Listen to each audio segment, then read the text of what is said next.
आगे बढ़ते हैं इसमें अपन। नेक्स्ट आता है moment of inertia of a rectangular sheet और प्लेट, है ना। रॉड के बाद में ये एक नेक्स्ट सेक्शन आ जाता है जिसका आई अपने को फाइंड करना है। देखो रॉड में क्या था, वही कंटिन्यूस डिस्ट्रीब्यूशन था। कंटिन्यूस डिस्ट्रीब्यूशन के लिए मैंने बताया था तुमको एक स्मॉल एलिमेंट ले लिया करेंगे अपन, और स्मॉल एलिमेंट के लिए क्या करेंगे, मोमेंट ऑफ इनर्शिया फाइंड करेंगे, फिर इंटीग्रेट कर देंगे, तो वहाँ से आंसर आ जाएगा अपना, है ना। तो देखो रेक्टेंगुलर शीट है, तो इसमें जो स्मॉल एलिमेंट आएगा, स्मॉल एलिमेंट का क्या करोगे, सपोज करो इस एक्सिस के अबाउट फाइंड करना है, क्योंकि मोमेंट ऑफ इनर्शिया फाइंड करना मतलब सबसे पहला काम अपने को जो एक्सिस है वो क्या करनी पड़ेगी, डिसाइड करनी पड़ेगी कि एक्सिस कौन सी है, राइट। एक्सिस डिसाइड होने के बाद में क्या करेंगे, फिर अपन उसका स्मॉल एलिमेंट कंसिडर करेंगे, राइट। तो सपोज करो कि यहाँ एक स्मॉल एलिमेंट रेक्टेंगुलर शीट मैंने ले ली जो कि इससे x डिस्टेंस पर है, एंड इसका विड्थ आ जाएगा dx, ठीक है। विड्थ dx आने के बाद में फिर क्या करोगे, इस स्मॉल एलिमेंट के लिए अपने को आई फाइंड करना रहेगा। आई का फॉर्मूला होता है इंटीग्रेशन r² dm, तो r की जगह आ जाएगा x² इंटू dm। तो देखो dm क्या है, इसमें जो पूरा मास डिस्ट्रीब्यूटेड है वो एरिया में डिस्ट्रीब्यूटेड है ना। तो dm को I can write sigma into da। Sigma को लिख सकते हैं अपन total mass upon total area. Total area कितना है, l into B into da, small element का एरिया, है ना। तो ये हो जाएगा b इंटू dx। क्लियर है बात यहाँ तक। तो ये b से b चला जाएगा m/l इंटू dx, यानी ये एक्चुअली रॉड जैसे ही बिहेव कर रहा है ना, अच्छे से देखो तुम तो यहाँ अपन इसका वैल्यू सब्स्टिट्यूट करेंगे m/l इंटू dx।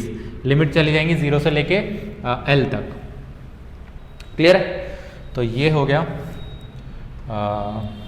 m/l बाहर, दिस इज x³ अपॉन 3, 0 से लेके l तक।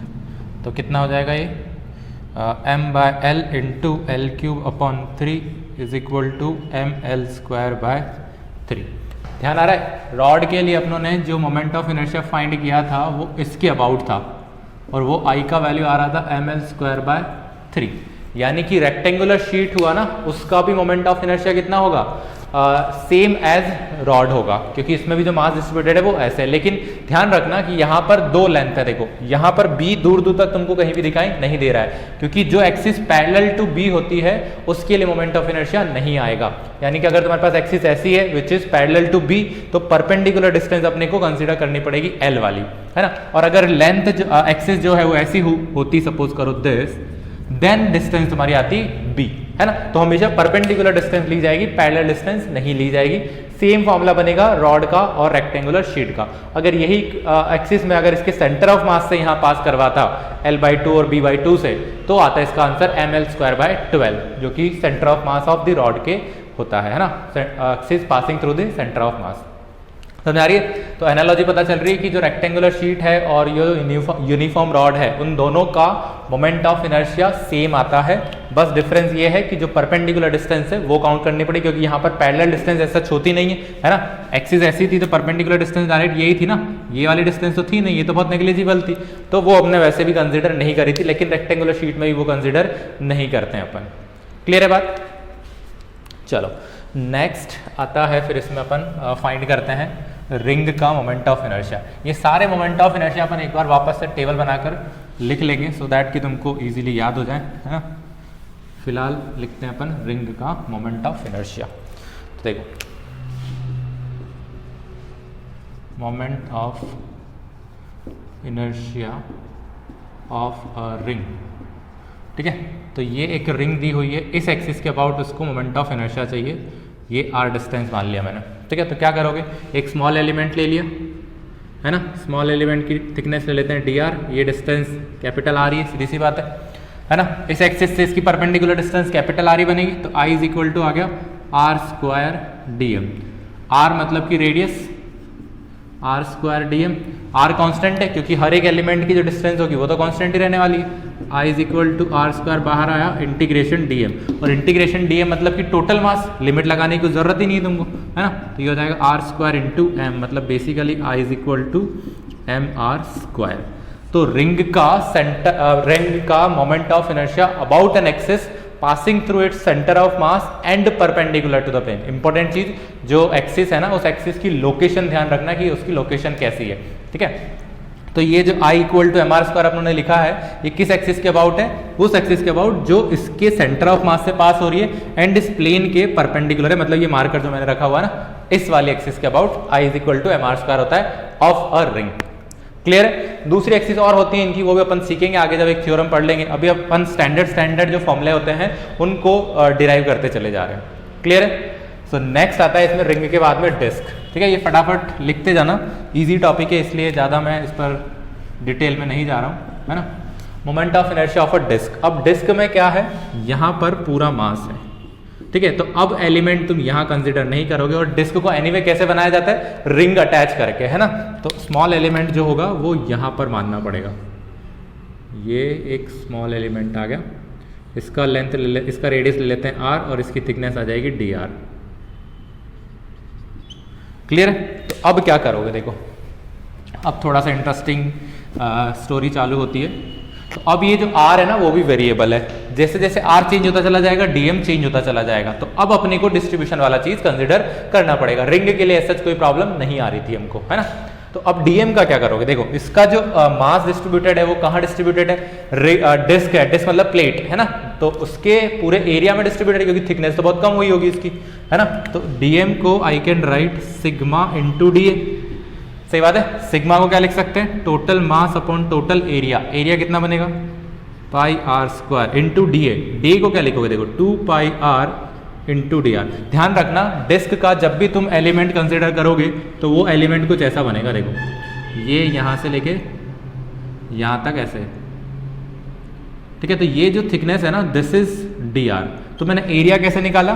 2 पाई आर तो होगी इसकी लेंथ, और ऐसी 2 pi R 2 pi R 2 pi R वाली सारी डी आर थिकनेस तक जमा दोगे तो क्या बन जाएगा? एरिया बन जाएगा। यानी एक 2 पाई आर वाली रिंग ऐसी, फिर दूसरी 2 पाई आर मतलब थोड़ा सा आर ज़्यादा उसका इसके साथ रखेंगे तो ऐसा कुछ बनेगा, फिर और फिर और ऐसा कहाँ तक करते चले जाना है अपने को जब तक कि ये लेंथ डी आर नहीं हो जाती है। तो 2 पाई आर डी आर हो जाता है इसका एरिया। दूसरा तरीका और है, इसका जो एरिया होता है ए इज इक्वल टू होता है पाई आर स्क्वायर, है ना। अगर इसका डिफ्रेंशिएशन कर दूं मैं LHS का LHS में और RHS का RHS में, तो देखो क्या बनेगा? पाई कांस्टेंट 2r dr, क्या मिला? 2 पाई आर dr।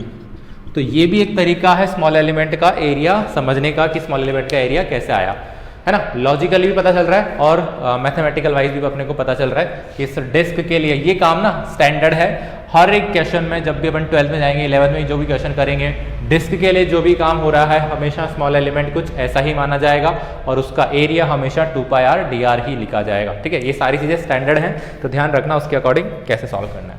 ठीक है, चलो कुछ कैंसिल आउट हो रहा है यहाँ से, उसको कट कर देते हैं। ये r वेरिएबल है और ये r कांस्टेंट है, ध्यान रखना। तो ये हो जाएगा m upon r square into 2r dr। ठीक है, अब dm आ गया तो फिर i तुमको मिल जाएगा। i is equal to integration r dm, integration r into 2m upon r square into r dr। Clear है बात? लिमिट कहाँ से कहाँ तक जाएंगी? 0 से लेके कैपिटल R तक। इधर मानोगे तो 0, इस बाहर वाले डिस्क पर मानोगे तो R हो जाएगा, है ना। 2m अपॉन आर कॉन्स्टेंट है, बाहर आ गया इंटीग्रेशन के, अंदर बच जाएगा r cube into D are 0 से लेके r तक। तो ये हो गया 2m upon r square into हो जाएगा r4 अपॉन 4 0 से लेके कैपिटल R तक। ठीक है, तो ये 2 से 2 चला गया तो मिला अपने को 2m upon r square into r4, sorry 2 तो कट कर दिया था ना अपने, तो नीचे 2 बचेगा, राइट। ये हो जाएगा r4, तो क्या मिला अपने को m r स्क्वायर अपॉन 2। तो डिस्क का moment of inertia about an axis passing through its centre of mass and perpendicular to the plane is mr square by 2। ठीक है, तो ऐसे सारी ज्योमेट्री के अपन फाइंड नहीं करेंगे, ये मैंने तुमको थोड़ा सा आइडिया दे दिया है कि ऐसे सब आता है तो करना क्या होता है उस सारे केसेस में। कुछ कुछ जो फॉर्मूले हैं उनको हम डायरेक्टली ही ध्यान रखेंगे। ठीक है, सो नेक्स्ट मैं तुम्हारे यहाँ पर एक टेबल ड्रॉ कर देता हूँ, वो टेबल तुम अच्छे से नोट करो और वो सारी चीज़ें अपने को टिप्स पर याद हो जानी चाहिए एज इट इज़। ठीक है, देखो नेक्स्ट मैंने यहाँ पर एक टेबल बना दिया है, इस टेबल को ध्यान से देखना है और याद हो जानी चाहिए सारी की सारी टेबल एज इट इज़ अपने को, जिससे क्वेश्चन बहुत डायरेक्टली सॉल्व हो जाएंगे। ठीक है, देखो पहला मैंने लिखा है यहाँ पर, सिंपल सा है, यूनिफॉर्म रॉड के लिए आई का जो वैल्यू है वो ml²/12 होता है, आपको ध्यान है, राइट। रिंग का नेक्स्ट हो जाता है I = mr², ये भी बताया अपने को। डिस्क का I = mr। अच्छा ध्यान रखना, ये सारे जो मोमेंट ऑफ इनर्शिया है वो किसी एक पर्टिकुलर एक्सिस के अबाउट है, वो सारी पर्टिकुलर एक्सिस मैंने बनाई हुई है। ये जो एक्सिस है वो परपेंडिकुलर टू इट्स लेंथ है, ये क्रॉस करने का मतलब है एक्सिस अंदर जा रही है, ये वाली एक्सिस के अबाउट है ना, तो ये ऐसे कहीं घूम रही होगी। सिमिलरली यहाँ पर ऐसे कहीं घूम रहा होगा। ये है रेक्टेंगुलर प्लेट। देखो रेक्टेंगुलर प्लेट के लिए अपनों ने जो फाइंड किया था वो था उसके ही प्लेन में एक्सिस जा रही थी, यानी इस एज के अबाउट एक एक्सिस पास हो रही थी, उस एज के अबाउट अपने को मोमेंट ऑफ इनर्शिया मिला था ml²/12 जितना ही, है ना। लेकिन ये जो एक्सिस है ये परपेंडिकुलर टू द प्लेन जा रही है, ऐसा है ना, तो उसका मोमेंट ऑफ इनर्शिया हो जाता है m/12 या ml²/12 प्लस ml²/12, दोनों लेंथ को अपने को लेना पड़ेगा रेक्टेंगल में। ये कैसे आया आगे अपन जब एक थ्योरम होती है परपेंडिकुलर एक्सिस थ्योरम, उसके अकॉर्डिंग अपन इसको समझेंगे कि ये क्या हुआ था, ठीक है। सिमिलरली स्क्वायर प्लेट हुआ तो a का वैल्यू b के इक्वल हो जाएगा, तो a = b रख देंगे यहाँ पर, तो ma²/12 ma²/12 तो हो जाएगा 2ma²/12 मतलब कि ma²/6, ठीक है। देन सिलेंडर का देखो, सिलेंडर का 3 केसेस होते हैं, ध्यान से समझना इधर। जैसे ये तुम्हारे पास सिलेंडर आया, ठीक है, अगर ये होती है इसकी ज्योमेट्रिकल एक्सिस, ठीक है, इस ज्योमेट्रिकल एक्सिस के अबाउट पूछा है तो 2 केसेस बनते हैं, एक होता है होलो सिलेंडर और एक होता है सॉलिड सिलेंडर, ठीक है। होलो सिलेंडर अगर हुआ तो this will behave like a ring, है ना, ये जो सामने दिख रही है ना ये रिंग जैसे ही काम करेगा, है ना। तो ये होलो सिलेंडर अगर हुआ, hollow cylinder behaves like a ring, तो इसका जो I होगा वो mr² ही हो जाएगा। और अगर सॉलिड सिलेंडर हुआ और तुमको पूछा जा रहा है कि भाई ज्योमेट्रिकल एक्सिस के अबाउट इसको घुमा रहे हैं और ये एक सॉलिड सिलेंडर है, देन इसका I कैसे होगा, तो सॉलिड सिलेंडर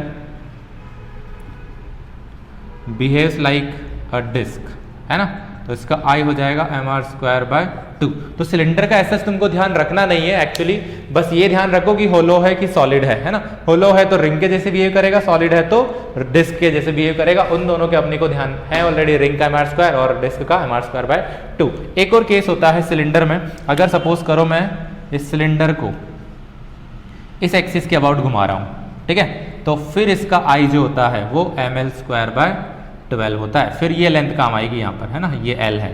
अभी तक रेडियस काम आ रही थी क्योंकि उसकी ज्योमेट्रिकल एक्सिस के अबाउट घुमा रहे थे। This is not a geometrical axis, this is an axis passing through its centre of mass and perpendicular to the plane. ये यहाँ पर इसका सेंटर ऑफ मास होगा तो उससे पास हो रही है and perpendicular to the plane है, तो this will behave like a rod, ठीक है। तो सिलेंडर के 3 केसेस हैं, ये तीनों केसेस अपने को ध्यान रख लेने यहाँ पर।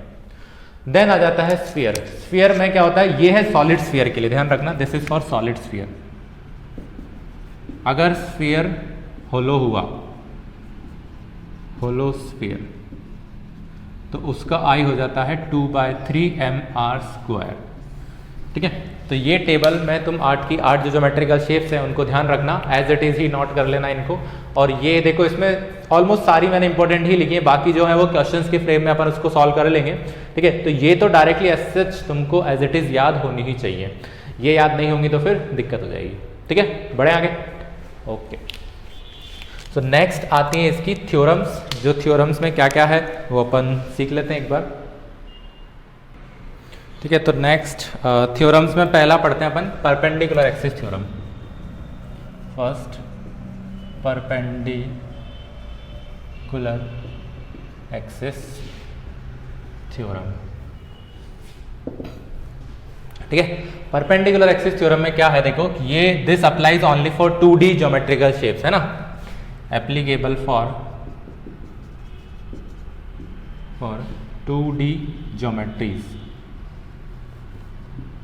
ठीक है। 2D ज्योमेट्रिकल शेप्स मतलब क्या होता है, जो जिनका थिकनेस या हाइट बहुत कम होगा, जैसे sphere is a 3D geometrical shape, cube is a 3D geometrical shape, ring, disc, है ना, रेक्टेंगुलर प्लेट, स्क्वायर प्लेट, ये सब क्या है 2D ज्योमेट्रिकल शेप्स है ना। तो इनके लिए ये थ्योरम अप्लीकेबल होगी, बाकी स्फीयर के लिए तुम इसको नहीं लगा सकते हो। तो ये थ्योरम बोलती क्या है एक्चुअली, देखो सपोज करो कि एक 2D ज्योमेट्रिकल शेप्स थी अपने पास, है ना, ऐसा, और इसके लिए 2 एक्सिस है जो इसके ही प्लेन में पास हो रही हैं और एक दूसरे को इंटरसेक्ट करती हैं। तो लेटस से ये x एक्सिस आ गई और ये y एक्सिस आ गई, ठीक है।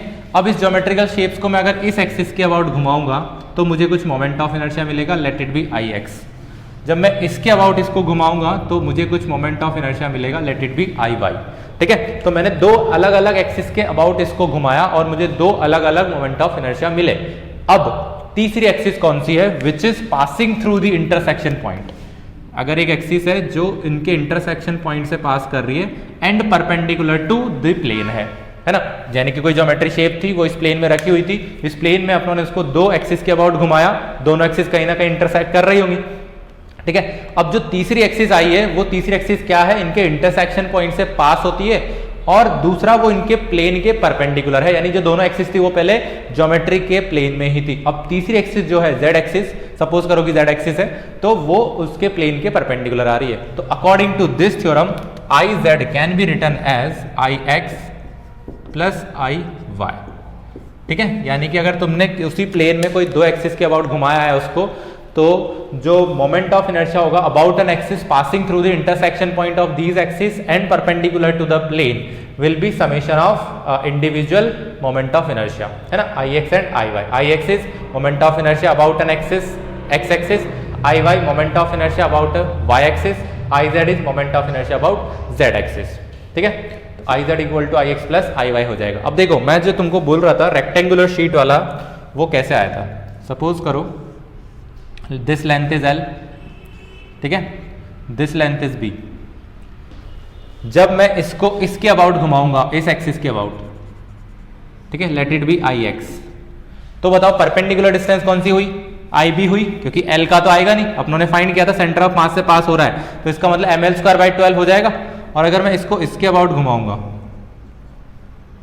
ठीक है, दिस इज आई वाई, तो आई कैन राइट कि I X will be equal to M B square by 12 and I Y will be equal to M L square by 12। बताओ सही बात है क्या, क्योंकि हमको पता है कि जो रेक्टेंगुलर शीट होती है वो रॉड जैसे बिहेव करती है, लेकिन उसमें हमको जो लेंथ लेनी पड़ेगी that should be perpendicular to the axis, है ना, जो भी एक्सिस हम पास करवा रहे हैं उसके परपेंडिकुलर लेंथ लेनी पड़ेगी। तो देखो ये एज सच रॉड जैसे बिहेव करेगी, तो परपेंडिकुलर डिस्टेंस आ जाएगी B for the X axis and for the Y axis perpendicular distance will be L. Clear है बात। अब according to this theorem if I want to find the moment of inertia of this rectangular sheet about axis of this, है ना, which is passing through the intersection and perpendicular to the plane, मतलब कि ऐसा marker जो रखा हुआ है, right, तो वो जेड एक्सिस बोल सकते हैं उसको अपन। तो according to this theorem I Z will be what, I Z will be I X plus I Y, है ना, तो आई एक्स हो जाएगा M B square by 12 plus ये हो जाएगा एम एल स्क्वायर बाय 12। यही तो लिखा था अपनों ने, इसको ए बोला था और इसको बी बोला था, तो M A square by 12 plus M B square by 12 about an axis passing through its centre of mass and perpendicular to the plane. कितना हो जाता है, इतना हो जाता है। सेम स्क्वायर के लिए भी यही बात हो जाएगी, ए का वैल्यू बी रख देंगे, एल का वैल्यू बी रख देंगे, तो वो बन जाएगा स्क्वायर के लिए, स्क्वायर के लिए आ जाएगा M A square by 6। Clear है कहानी। नेक्स्ट चलो डिस्क के लिए अगर देखें अपन, देखो थ्योरम बहुत छोटी सी है, इंटरेस्टिंग है, लेकिन इसकी जो एप्लीकेशन है ना बहुत वास्ट एप्लीकेशन है। ये थ्योरम बहुत जगह काम में आ जाती है और बहुत सारे क्वेश्चंस को सिंप्लीफाई कर देती है ना। तो थ्योरम में ऐसा कुछ है नहीं, थ्योरम को समझना बहुत इंपॉर्टेंट है। समझने के लिए क्या है वापस से बता देता हूँ कि दो एक्सिस तुमको लेनी है जो उसी के प्लेन में हो और परपेंडिकुलर होनी चाहिए। ध्यान ये रखना कि आई एक्स और आई वाई जो है ना परपेंडिकुलर एक्सिस हैं, ये इंपॉर्टेंट चीज है। तो दो एक्सिस ऐसी लेनी है which are perpendicular to each other. जरूर नहीं कि वो एक्स और वाई हो, यानी कि ऐसा कुछ भी हो सकता है वो। जैसे सपोज करो इसके लिए अगर मैं एक स्क्वायर ले लूँ, है ना, स्क्वायर के लिए अगर मुझे दो एक्सिस लिखनी है तो ये सपोज करो I1 हो गया और लेटेस्ट से ये I2 हो गया, ठीक है। तो ये दोनों देखो परपेंडिकुलर होंगे, अगर ये स्क्वायर बना तो यहाँ से 90 जाएगा। तो इस एक्सिस के अबाउट अगेन जो I होगा, I can also right I1 plus I2,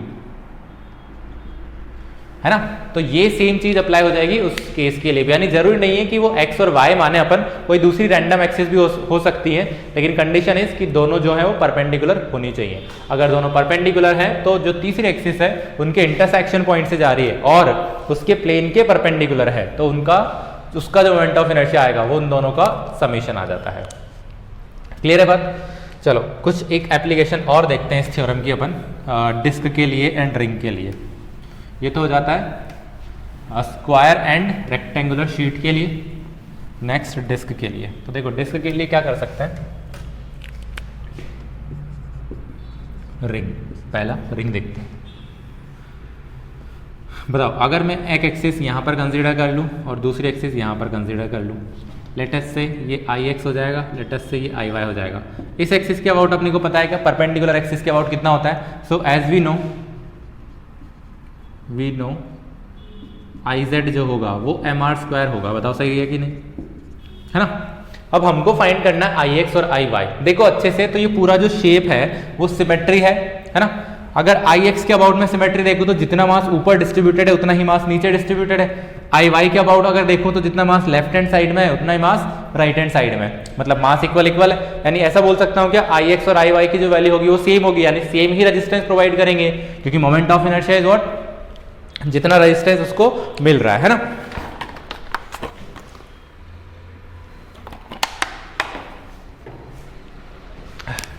तो जितना रेजिस्टेंस इस एक्स एक्सिस के अबाउट मिलेगा उतना ही इसको वाई एक्सिस के अबाउट मिलेगा।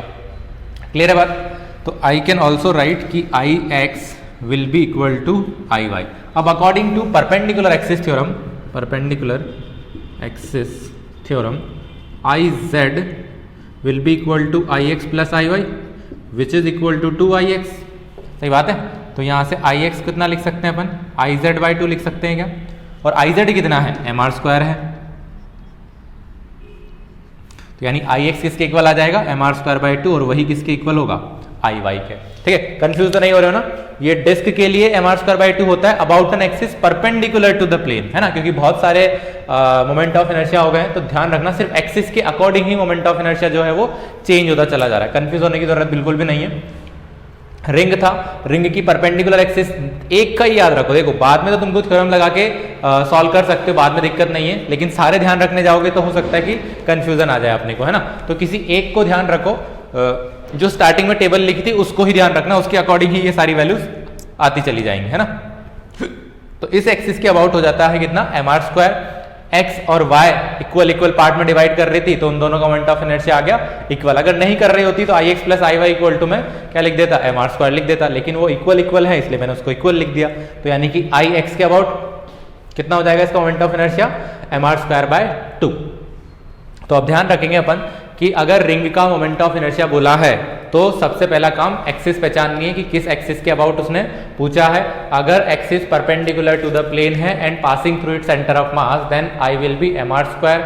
If axis is in the plane of the ring and passing through it centre of mass, देखो ये जो है ना एक्स एक्सिस, क्या ये भी सेंटर ऑफ मास से पास हो रही है क्या, सही बात है, सेंटर ऑफ मास तो यही है ना, तो जरूर नहीं है ना कि प्लेन के परपेंडिकुलर ही हो, ये भी सेंटर ऑफ मास से पास हो रही है। But this X axis is in the plane of the ring, और जो z एक्सिस है वो परपेंडिकुलर टू द प्लेन है।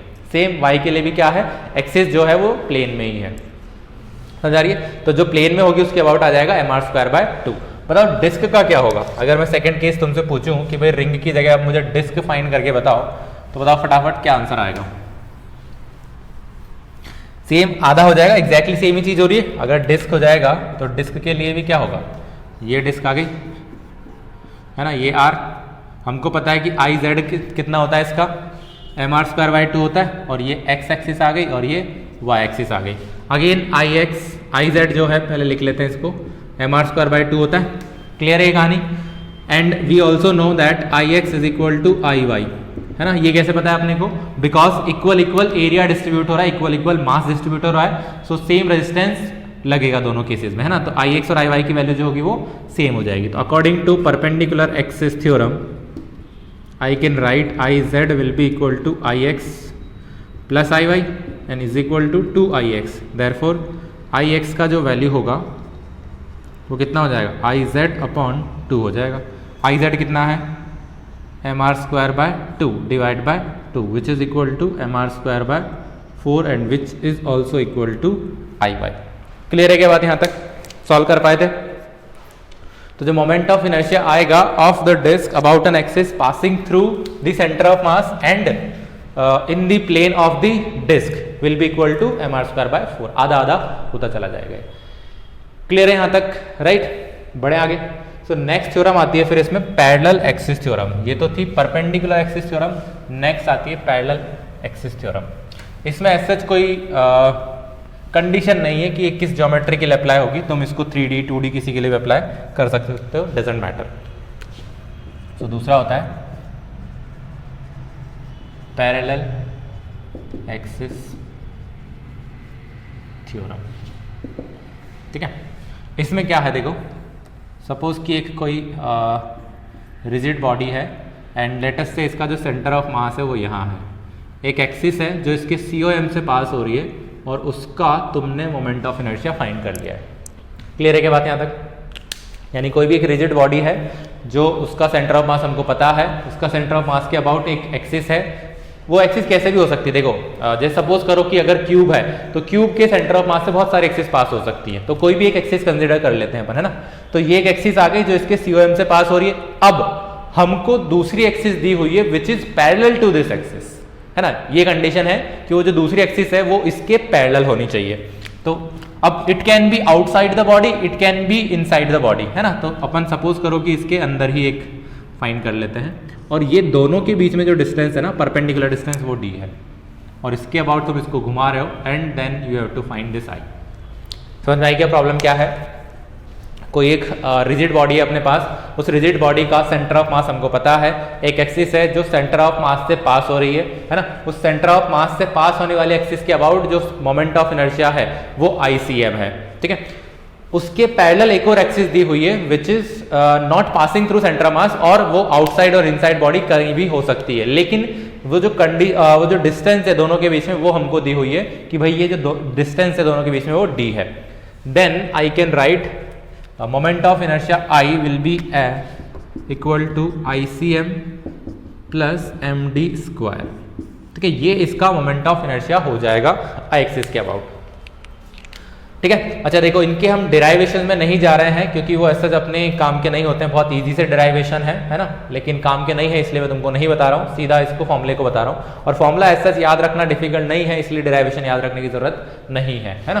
तो अगर पैरेलल एक्सिस थ्योरम की बात करें तो दो एक्सिस ऐसी हैं जिनमें से एक सेंटर ऑफ मास के अबाउट पास हो रही है और दूसरी सेंटर ऑफ मास के अबाउट पास नहीं हो रही है। दोनों एक्सिस के बीच की जो डिस्टेंस दी हुई है वो d दी हुई है। तो जो अननोन एक्सिस है उसके about I will be equal to ICM plus MD square होगा। क्लियर है बात? अब ये कैसे वर्क करती है देखो, अगर इसका सिंपल सा एप्लीकेशन मैं तुमको दूं तो रॉड के लिए क्या हो जाएगा, एक एक्सिस थी जो इसकी COM से पास होती थी, है ना, और इसका ICM हमको पता होता था, कितना होता था, ml स्क्वायर बाय 12। ध्यान आ रहा है क्या? राइट। और हमने इसका centre of mass moment of inertia find किया था about an axis passing through its end perpendicular to this plane. तो अगर ये एक्सिस होगी तो दूसरी एक्सिस यहां से बोल सकता हूं क्या मैं? बताओ, दोनों एक्सिस पैरेलल होंगे क्योंकि ये भी परपेंडिकुलर टू द रॉड है, ये भी परपेंडिकुलर टू द रॉड है, तो दोनों क्या हो जाएंगी, पैरेलल हो जाएंगी। तो इसका I अपने को चाहिए। सपोज ये डिस्टेंस कोई बता सकता है कि मुझे कितनी होगी, L/2 होगी क्योंकि ये सेंटर ऑफ मास है और ये इसका एंड है, तो सेंटर ऑफ मास से डिस्टेंस कितनी होगी, L/2 होगी। So this I will be simply ml square by 12 plus MD square L/2 का होल स्क्वायर। ये फॉर्मूला लगा दिया इधर। यहाँ क्या बन जाएगा, ml square by 12 plus ml square by 4, तो आ जाएगा ml स्क्वायर बाय 3। क्या यही आ रहा था कि ml स्क्वायर बाय 3 जब अपनों ने डिराइवेशन करके फाइंड किया था moment of inertia of this rod about an axis passing through its one of the end perpendicular to the plane. बताओ ml स्क्वायर बाय 3 आ रहा था कि नहीं आ रहा था? राइट। तो उसको तुम बिना डिराइवेशन के बाय अप्लाइंग दिस थ्योरम ऐसे भी कैलकुलेट कर सकते हो, ठीक है ना। ml स्क्वायर बाय 3 आ जाएगा अबाउट दिस एंड, है ना, इस एंड के अबाउट भी सेम ही आएगा, सीधी सी बात है। अच्छा, इसको अगर थोड़ा सा और आगे बढ़ाया जाए, रिंग या डिस्क की बात करें अपन, तो रिंग और डिस्क के केस में क्या होगा देखो,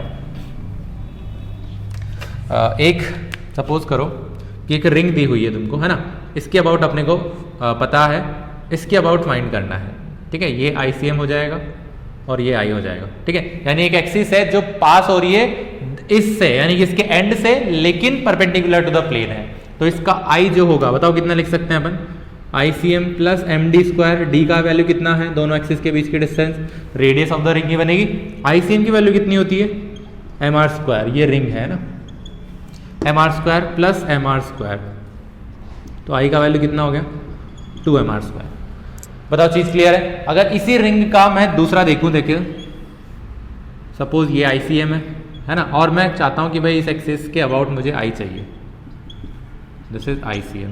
तो बताओ अब कितना हो जाएगा, ये भी तो सेंटर ऑफ मास से पास हो। इंपॉर्टेंट चीज इस पैरेलल एक्सिस थ्योरम में क्या है कि जो आईसीएम है ना वो तुमको पता होना चाहिए, मतलब ऐसी एक्सिस के अबाउट मोमेंट ऑफ इनर्शिया पता होना चाहिए जो सेंटर ऑफ मास से पास है ना। सेंटर ऑफ मास से बहुत सारी एक्सिस पास हो सकती हैं, तो किसी भी एक आई को अपने को पता होना चाहिए। जैसे इस केस में देखो आईसीएम था mr², इस केस में जो आईसीएम है ना वो चेंज हो गया है। इस केस में कितना हो गया mr²/2 हो गया। अभी फाइंड किया था अपने by applying perpendicular axis theorem, क्योंकि ये जो एक्सिस है वो इसके प्लेन से ही पास हो रही है, ये जो एक्सिस है वो इसके परपेंडिकुलर से पास हो रही है ना।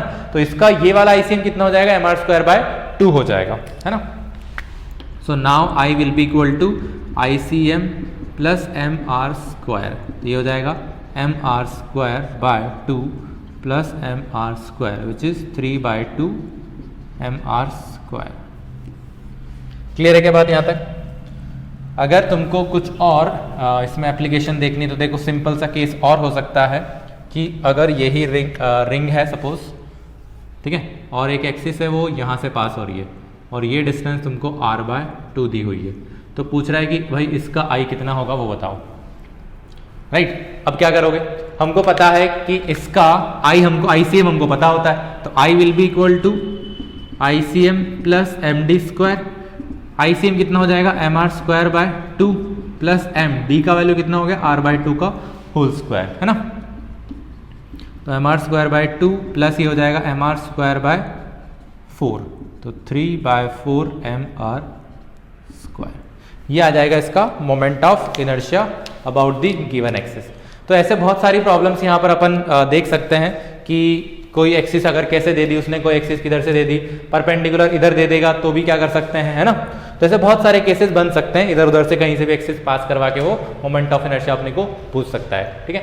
तो ये चीज़ें लिखो, फिर सेम केस में तुमको डिस्क के लिए करवाता हूँ, देन तुमको वीडियो पॉज करना है और सॉल्व करना है कि देखें आता है कि नहीं आता है ना, राइट। चलो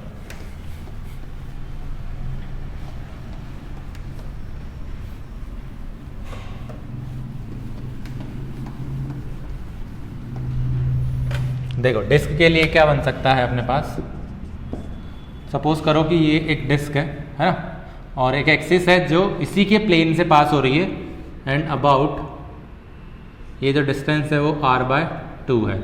तो तुमको फाइंड करना है about this axis i। Clear है बात। दूसरे केस में एक रॉड दिया हुआ है, ठीक है, इसका ये जो एक्सिस है वो यहाँ से पास हो रही है और ये डिस्टेंस तुमको दी हुई है l/4, ठीक है। इसका मोमेंट ऑफ इनर्शिया तुमको फाइंड करना है। बताओ 2 मिनट पॉज करो वीडियो को, सोचो क्या कर सकते हैं, कौन सी थ्योरम अप्लाई कर सकते हैं एंड सी कि आंसर आता है कि नहीं आता है, ठीक है। फिर सॉल्व करते हैं।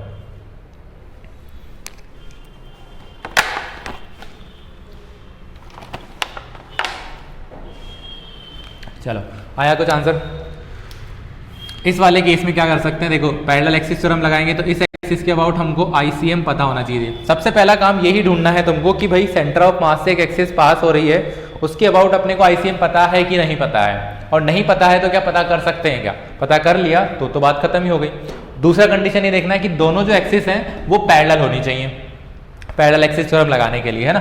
तो ये ICM बताओ, डिस्क है तो इसका ये ICM कितना होता है, एक एक्सिस है जो इसके प्लेन से ही पास हो रही है तो आधा होता है परपेंडिकुलर एक्सिस का। डिस्क है तो परपेंडिकुलर एक्सिस के लिए कितना हो जाएगा mr²/2 हो जाता है। तो इस वाली एक्सिस के अबाउट कितना हो जाएगा, ये y एक्सिस से ध्यान आ रहा होता है ना, तो ICM हो जाएगा mr²/4, mr²/2 divide by 2 mr²/4। तो इस केस में I will be equal to ICM plus md²। ICM का वैल्यू आ गया mr²/4 plus m into r का वैल्यू आ जाएगा r/2 का स्क्वायर, तो हो जाएगा mr²/4 plus mr²/4 which is mr²/2। ये हो जाएगा इस गिवन एक्सिस के अबाउट इसका moment of inertia, right. Rod के लिए देखो, अब यहाँ इसने बहुत अननोन सी इक्वेशन दे रखी, अननोन सा एक्सिस दे रखा है, हमको थोड़ा सा आइडेंटिफाई करके देखना पड़ेगा कि इसको कैसे सॉल्व किया जा सकता है। तो जब भी पैरेलल एक्सिस दे तो हमको सबसे पहला काम जाना पड़ेगा इसके COM पर। क्या ये इसका COM है क्या, ठीक है।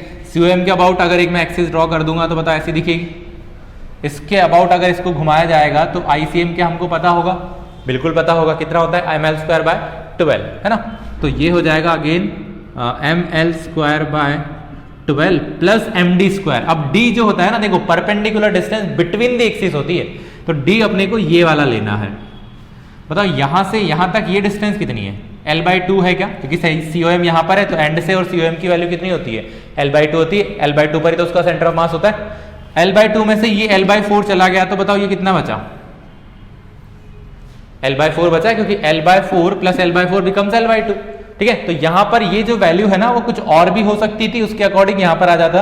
अब यहां पर तुम अननोविंगली अगर इसको l/4 भी ले लेते तो आंसर तुम्हारा सेम आ जाता, लेकिन वो रॉन्ग होता, क्योंकि डिस्टेंस ये वाली लेनी है अपने को, समझ आ रही है। अब वो एक्सीडेंटली ये l/4 ही आ रही है, क्योंकि l/2 है टोटल, तो इसलिए अगर ये 3l/4 होता तो फिर कुछ अलग हो जाता। ठीक है, 3l/4 तो नहीं हो सकता था, l/2 से कुछ कम होता है, l/6 होता है, l/10 होता है, ऐसा कुछ होता है ना। ठीक है, तो d का डिस्टेंस बन रहा है वो l/4 बन रहा है, तो m l/4 का whole square, so this is ml²/12 plus ये हो जाएगा ml²/16, है ना। LCM आ जाएगा 48, हो जाएगा 4ml² प्लस ये हो जाएगा 3ml², तो 5/48 ml²। ये हो जाएगा इसका moment of inertia about the given axis. समझ आ रही है क्या बात। कुछ और एग्जांपल इसमें देखते हैं, फिर अपन बढ़ते हैं आगे। देखो एक छोटा सा हेडिंग और आता है इसमें, radius of gyration. Radius of gyration क्या है, बेसिकली ये जो भी moment of inertia upon find कर रहे हैं वो सिस्टम ऑफ पार्टिकल्स के लिए फाइंड कर रहे हैं। एक पार्टिकल के लिए फाइंड करेंगे तो mr² सिंपल आ जाएगा, है ना। अगर बहुत सारे पार्टिकल हुए तो फिर क्या होता है उस सिस्टम में, देखो सपोज करो कि एक सिस्टम था, इसको इसके अबाउट अपन घुमा रहे हैं, है ना। तो मैंने कुछ पार्टिकल्स यहाँ कंसिडर कर लिए, ये m1 है, ये r1 आ जाएगा, इधर m2 है, ये r2 आ जाएगा, इधर mn है, ये rn आ जाएगा। ठीक है, तो इसका मोमेंट ऑफ इनर्शिया हमने देखा था कितना होता है, m1 r1² plus m2 r2² up to mn rn², ऐसा होता था। अब रेडियस ऑफ गायरेशन क्या बोलती है कि भाई अगर इस पूरे सिस्टम को तुम एक ऑब्जेक्ट मान लो और इस एक्सिस के अबाउट घुमाओ, तो उसका मोमेंट ऑफ इनर्शिया जो आता है ना वो mk² आता है ना।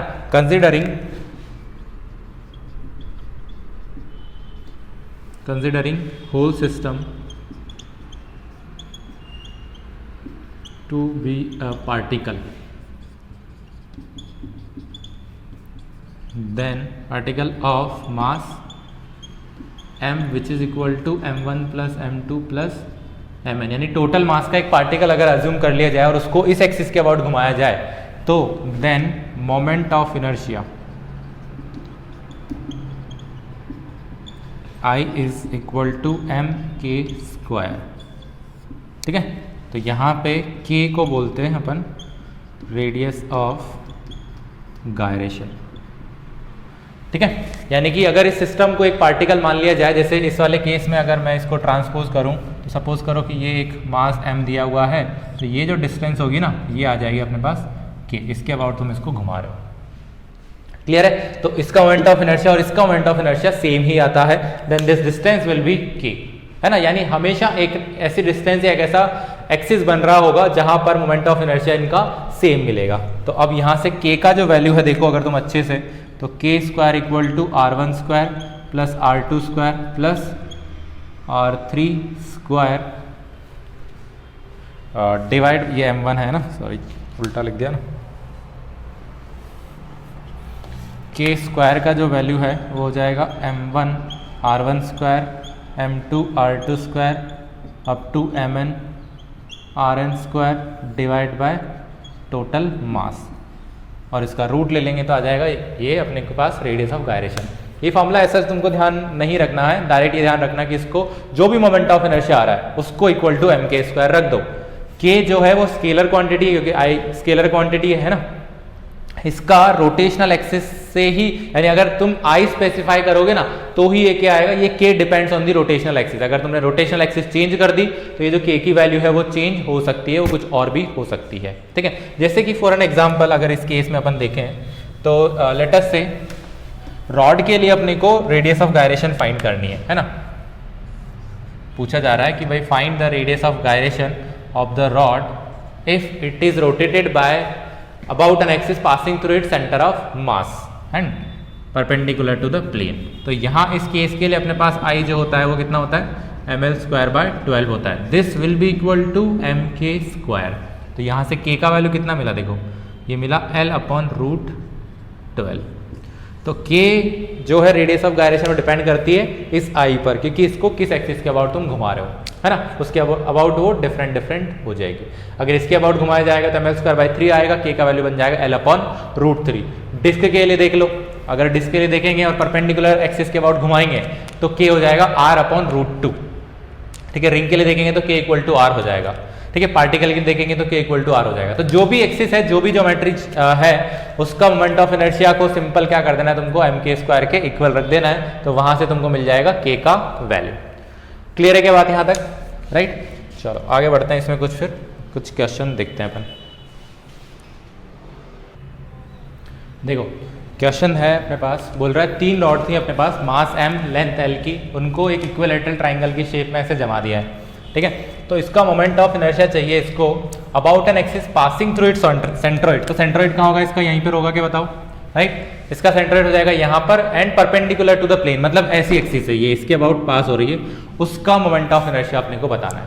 ठीक है, तो देखो जब भी ऐसा केस आएगा तो इसमें सोचो कि अपने पास ज्योमेट्री कितनी है, कितनी ज्योमेट्री, एक ही है, रॉड ही है सिर्फ, और भी हो सकती है। देखो कॉम्बिनेशन भी बना सकता था, रॉड के साथ में कुछ और अटैच कर देता। जैसे अगर अपन थोड़ा कॉम्प्लिकेट इसको करना चाहें तो मैं चाहूँ तो इसको यहाँ पर एक स्फीयर डाल दूँ, है ना, तो और कॉम्प्लिकेट हो सकता है। ठीक है, तो पहले ईजी वाले से स्टार्ट करते हैं एंड समझते हैं कि इसको कैसे किया जा सकता है, राइट। तो एक ही ज्योमेट्री दी हुई है रॉड का मोमेंट ऑफ इनर्शिया अपने को पता है about the axis which is passing through it centre of mass and perpendicular to its plane, है ना। तो यानी एक एक्सिस है जो perpendicular to the plane pass हो सके। देखो अगर रॉड की बात करें ना अपन, तो 2 एक्सिस ऐसी बनती हैं जो परपेंडिकुलर टू द प्लेन होती हैं। जैसे अगर ये मार्कर है, इस मार्कर के लिए क्या हो सकता है, देखो एक एक्सिस ये है जो सेंटर ऑफ मास से पास होगी, इट इज तो parallel to the length of the rod. एक ये एक्सिस है जो परपेंडिकुलर है और एक ये एक्सिस है जो परपेंडिकुलर है। समझ आ रही है बात। तो 2 एक्सिस ऐसी हैं जो परपेंडिकुलर हैं। एक एक्सिस तो अपन देखते थे हमेशा कि इसको ऐसे ड्रॉ कर दिया जाए, ठीक है। अब लेकिन ऐसे ड्रॉ कर दोगे तो उससे कुछ फायदा होगा नहीं अपना, क्योंकि इवेंचुअली अपने को फाइंड करना है इसका moment of inertia about an axis which is perpendicular to this plane, है ना। यानी कि ये ऐसे मार्कर वाली ये वाली चीज है। तो यानी कि हमको क्या पता होना चाहिए, moment of inertia of the rod about this axis. देखो दोनों मार्कर दिख रहे हैं, क्या दोनों एक्सिस पैरेलल हैं, समझ आ रही है। ये जो दोनों मार्कर हैं, ये दोनों मार्कर 2 एक्सिस है, एक तो जो सेंट्रोइड के अबाउट पास हो रही है वो, और दूसरा इस रॉड के सेंटर ऑफ मास के अबाउट जो पास हो रही है ना। इसको मैं इधर से दिखा देता हूं क्योंकि सेम ही है, राइट। तो अगर मुझे ये डिस्टेंस पता चल जाए तो I can apply parallel axis theorem, है ना। और देखो तीनों रॉड के लिए ना सेम ही चीज हो रही है। यहाँ ये वाला मोमेंट ऑफ इनर्शिया जितना बनेगा उतना ही मोमेंट ऑफ इनर्शिया ये बनेगा और उतना ही मोमेंट ऑफ इनर्शिया ये बन रहा होगा। यानी तीनों का मोमेंट ऑफ इनर्शिया सेम है। अगर तुम किसी एक को फाइंड कर लो तो इंटू 3 करके आंसर आ सकता है अपना। क्लियर है। अब किसी एक का मोमेंट ऑफ इनर्शिया कैसे आएगा, ठीक। तो यहां से इसका मोमेंट ऑफ इनर्शिया हमको पता होता है कितना है, ICM का वैल्यू ml²/12। तो I1 is equal to I2 is equal to I3, है ना। I1 का value I can write ICM plus md²। अब बात रह गई कि इस d की वैल्यू कैसे आएगी। d है ये डिस्टेंस, राइट। इस d को फाइंड कर सकते हैं क्या अपन, बहुत सिंपल सा ही ज्योमेट्री लगाना है। इक्विलैटरल ट्राइंगल है, ये एंगल बताओ कितना आ जाएगा, 30 डिग्री आ जाएगा। ये लेंथ कितनी आ जाएगी, L/2 आ जाएगी। क्या लगा सकते हैं अपन, tan थीटा लगा सकते हैं। So tan 30 is equal to d/L/2। तो d कितना आ गया, tan 30 यानी कि 1/√3 इंटू L/2, मतलब कि L/2√3। ये तुम्हारे पास आ जाएगा d का वैल्यू। बाकी तो हमको सब्स्टिट्यूट करना है। ICM का value as we no ml²/12 होता है। m इंटू d का वैल्यू हो जाएगा L/2√3 का होल स्क्वायर। तो बन जाएगा ml²/12 plus this is 4 into 3 12 ml²/12। तो कितना आ गया ml²/6। This is equal to I1, ठीक है। तो I नेट कितना हो जाएगा, I net is equal to 3 times of I1 यानी 3 इंटू ml²/6, मतलब कि ml²/2। ये आ जाएगा इसका आंसर, ठीक है। About this axis which is perpendicular to the plane of the triangle. Clear है? अब अगर इसी में काम मैं करता, देखो चलो थोड़ा सा सिंप्लीफाइड केस लेते हैं, फिर टफ वाला तुम ट्राई करोगे।